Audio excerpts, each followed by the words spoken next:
अस्सलाम वालेकुम जेमिनाइज, मैं हारिस अज़मी प्रोफेशनल एस्ट्रोलॉजर आपकी खिदमत में हाज़िर हूँ इस हफ्ते की एस्ट्रोलॉजिकल रिसर्चेज लेकर। ये वीक 28 से ऑन 4 दिसंबर तक चलेगा।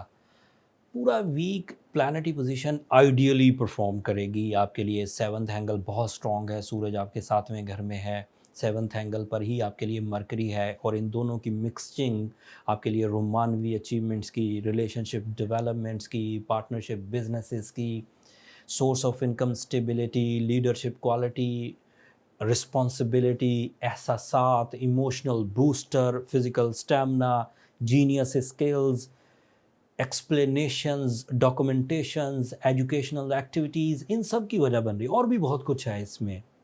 मरकरी और सन के सेवन्थ एंगल पर इकट्ठे होने को मैंने पिछले हफ्ते एक ब्लेसिंग डिक्लेयर किया था। बट अब इसमें एस्ट्रोलॉजिकली एक चेंज है। 4 दिसंबर को इसी सूरज को, जिसकी वजह से ये सारे बेनिफिट जो मैंने आपको गिनवाए ये मिल रहे थे, इसे ग्रहण हो जाएगा। ग्रहण उस प्लैनेट को होने लगा है जो प्लैनेट पूरे सोलर सिस्टम में सोर्स ऑफ एनर्जी है। उसी की लाइट से मरकरी चल रहा है, उसी की लाइट से जुपिटर चल रहा है। अगर सूरज चमकता है तो जो जो प्लैनेट्स भी सोलर सिस्टम में उसके गिर्द रिवॉल्व कर रहे हैं, सबको एनर्जी मिलती है, और वो 3 घंटे के लिए रुकेगा। 3 एक्लिप्स का मतलब है उसके आगे कोई चीज़ आएगी, पर्दा आएगा, और वो अपनी रेडिएशन जिस अंदाज से, जिन एंगल से दीगर प्लैनेट्स तक पहुंचा रहा था, वो रुक जाएगा। इससे प्लैनेटरी चेंजेस, इससे एस्ट्रोलॉजिकल फ्यूलिंग में तब्दीली तो आएगी। जो मिथ्स हैं, वो बिलीव्स हैं, वो आप अपने उसी तरह से रखिए, मैं उनमें इंटरफेयर नहीं करना चाहता। बट एस्ट्रोलॉजिकली अगर सूरज को सैजिटेरियस एंगल पर ग्रहण आएगा तो आपके रिलेशनशिप में वाइब्रेशंस ज़रूर आएंगी। And it is damn sure कि ग्रहण आने लगा है 4 तारीख को, तो you have to careful with your love ones. अगर आपने 4 दिसंबर को कोई सेरेमनी ऑफ लाइफ पार्टनरशिप, मंगनी, निकाह रखा हुआ है, तो आपको एहतियात भी बरतनी है, एंड रेमेडीज़ भी मैं एंड पर दे दूंगा। एंड इसके अलावा जेमिनाइज के लिए ये 3rd एंगल को भी रिप्रेजेंट करता है, अजीज़ो अकारब और दोस्त अहबाब को। जब इस प्लैनेट को ग्रहण लगेगा तो वो तमाम रेगुलर बिहेवियर जो अजीज़ व अकारब के साथ आपके चल रहे थे, उसमें कहीं ना कहीं इरिटेशन या लैकिंग आएगी। इस पर मैंने एक सेर हासिल वीडियो अलग से बना दी है, नीचे डिस्क्रिप्शन में उसका लिंक होगा, एक नज़र उसे भी देख लीजिएगा। बट जो बातें वीकली वीडियो में मैं बयान कर सकता हूँ वो मैं बयान करूँगा। इस ग्रहण का इम्पैक्ट आपके रिलेशनशिप को, जो लव रिलेशंस हैं या 1-on-1 रिलेशन है या लाइफ पार्टनरशिप है उसको, जो बिज़नेस रिलेशंस हैं, बिज़नेस पार्टनरशिप्स हैं, एंड बिज़नेस जो एक तरह से एक कंबाइन वेंचर्स होते हैं उनमें, एंड तीसरी चीज़ आपके सराउंडिंग के जिन लोगों के साथ रिलेशन है उसमें। इन 3 साइडों को ये आपके लिए टेस्ट बना देगा। If you are a strong Gemini, so आप अपने अंदर कुछ इस्तेहकाम ला सकेंगे। बट आपका रूलिंग प्लैनेट मरकरी, वो भी इसी 7th एंगल पर है, इसी सूरज के अंडर परफॉर्म कर रहा है। तो आपकी जीनियस स्किल्स, आपकी राइटिंग स्किल्स, आपकी क्रिएटिव स्किल्स, आपकी कम्युनिकेशन स्किल्स, आपका पब्लिक इमेज, आपकी लव इमोशंस, एंड आपकी पर्सनालिटी डेवलपमेंट कम से कम 10 दिन के लिए वाइब्रेंट रहेगी, वाइब्रेशंस में जाएगी, वाइब्रेंट नहीं, वाइब्रेशंस में जाएगी। तो आपको केयरफुल रहना होगा। केयरफुल के लिए जो ह्यूमन पॉसिबिलिटीज़ हैं, जो आपकी प्रैक्टिसेस हैं, उसमें थोड़ा फोर्स जनरेट करिए, थोड़ा एक्स्ट्रा करिए। अगर उससे काम निकल जाए अच्छी बात है, चीज़ें ठीक हो गई, आपकी ह्यूमन एबिलिटी से ही ठीक हो गई, फाइन। लेकिन अगर आपको लगे कि रिश्ता संभल नहीं रहा, अदावतें बढ़ रही हैं, शकूक पैदा हो रहे हैं, चीज़ें डिले होती जा रही हैं, जिस्म साथ नहीं दे रहा, इरादे साथ नहीं दे रहे, तो then you need a emerald stone, that is a catalyst, जो स्लो चीज़ों को दोबारा बूस्ट अप कर सकता है, उसकी रेडिएशंस। एंड मजहबी नौइयत की चीज़ें भी आपको सपोर्ट करेंगी, जैसे सूरह शम्स, सूरह इखलास।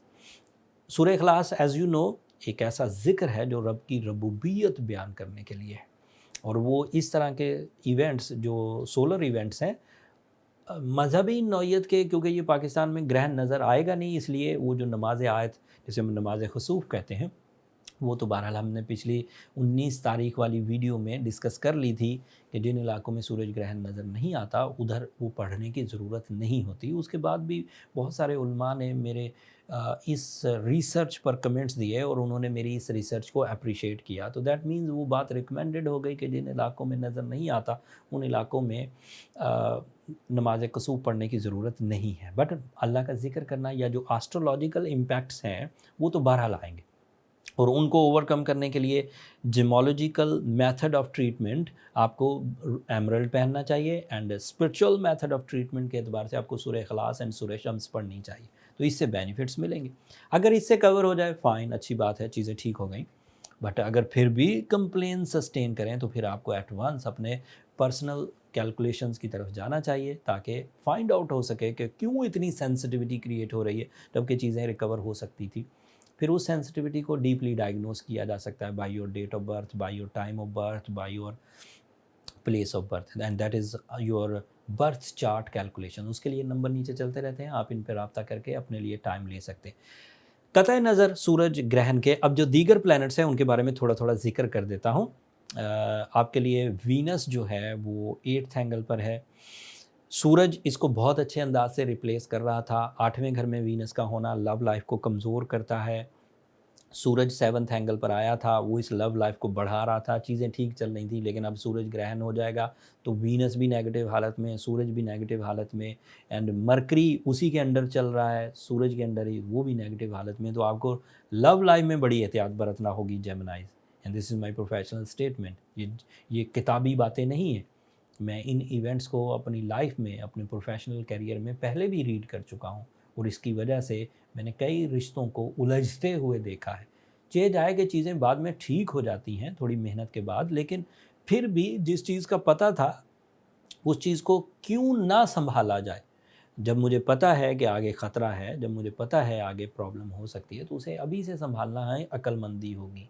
इवेंट हो जाने के बाद, ठोकर खा जाने के बाद तो बेवकूफ़ भी संभल जाते हैं। अक्लमंद ठोकर खाने से पहले ही चीज़ों को संभाला करते हैं।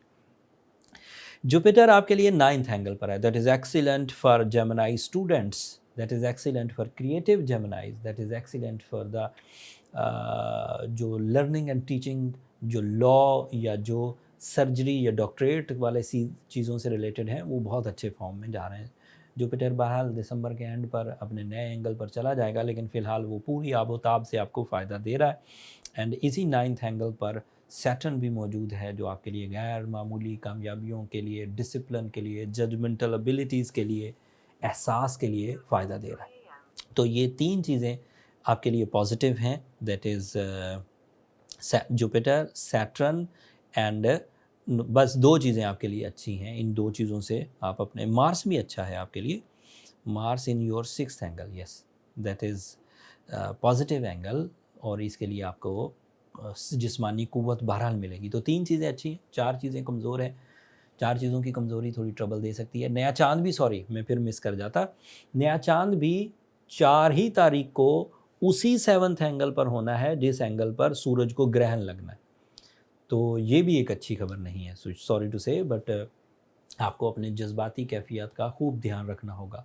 सेंसिटिविटीज़ को, हार्श टॉक को, जल्दबाजी को, गुस्से को कंट्रोल करके ही चलना होगा, नहीं तो वो 10 दिन आपके लिए भारी हो सकते हैं।